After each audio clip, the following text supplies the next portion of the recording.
వృశ్చిక రాశి వారికి ఒక మాట చెప్తా.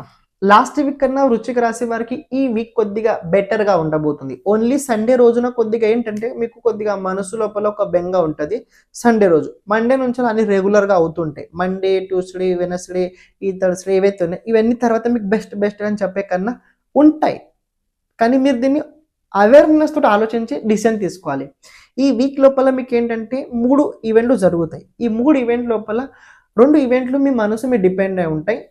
థర్డ్ ఈవెంట్ ఏదైతే ఉందో ఇది మీ కుటుంబం లోపల, మీ సంతానం లోపల వాళ్ళు తీసుకోబోయే డిసిజన్ మీద ఉంటది. ఫస్ట్ ఈవెంట్ ఏంటంటే ఈ వీక్ లోపల ప్రత్యేకంగా మీరు చేస్తున్న పని లోపల కొత్త ఐడియాస్ వస్తాయి. ఆ ఐడియాస్ మీరు ఇంప్లిమెంట్ చేయడానికి ప్రయత్నం చేయండి ఫస్ట్. రెండోది ఏంటంటే ఈ వారం మీకు కొద్దిగా ట్రావెలింగ్ జరుగుతుంది. కానీ ఈ ట్రావెలింగ్ మీకు అవసరం అయితేనే చేయండి. లేకపోతే వద్దు, ఇంట్లో కూర్చొని అన్ని చేయండి. లేకపోతే ఇన్ కేస్ మీరు బయటకు వెళ్ళి చేయడానికి ప్రయత్నించినట్లయితే హెల్త్‌లో ప్రాబ్లమ్స్ అవుతాయి.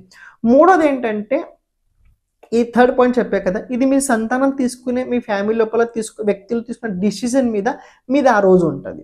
కానీ ఈ 3 ఈవెంట్లు అయితే మీకు తప్పకుండా జరుగుతాయి. కానీ ఈ వీక్ మీకు బాగుందా? బాలేదా? అంటే లాస్ట్ వీక్ కన్నా ఈ వీక్ మీకు కోసం బెటర్‌గానే ఉంటది. కేవలం ఏంటంటే ఆఫ్టర్ నెక్స్ట్ ప్లాన్ ఏం చేయాలి? దాన్ని ఎలా ముందుకు తీసుకెళ్ళాలి? దానికి సంబంధించిన ప్రయత్నం అయితే మీది కొనసాగుతూ ఉంటుంటది. ఈ వారం చేయాల్సింది ఒకటేంటంటే ప్రతిరోజు మీరు విష్ణు ఆలయానికెళ్ళి అక్కడ విష్ణుకి దర్శనం చేసుకోండి. 16 ప్రదక్షిణలు తప్పకుండా మీరు చేయడానికి ప్రయత్నించండి. ఈ వారం విష్ణు ఆలయాన్ని దర్శించండి, ప్రదక్షిణలు చేయండి చాలు. మిగతాన్ని ఆటోమేటిక్‌గా జరుగుతూ ఉంటుంటాయి.